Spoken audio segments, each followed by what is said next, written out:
Headers and footers are used to display information in the top and bottom margins of your Word document. They're mostly used for adding the author name, the date, page number, and much more, allowing you to add a subtle touch of professionalism to your document. Let's jump straight into how we can make use of it.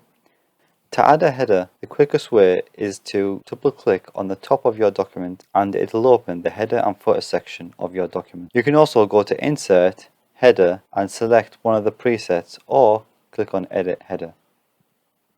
Let's add some information to it, but before we do that, I want the first page to be the same as the other pages, so I'll uncheck the different first page.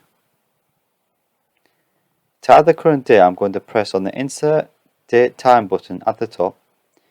You can choose whichever format you'd like, but for now, let's go with the date formatted like so. If you want the date field to be updated every time you open the document, you can click on the Update Automatically checkbox, which can be useful for knowing when the document was printed. Let's keep it as it is for now, and we're going to click on OK. Let's move on to the footer section.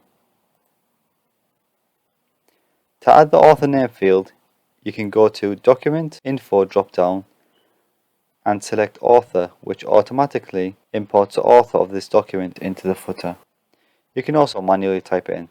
I'm going to deselect the field by pressing the left arrow, and I'm going to press Tab twice.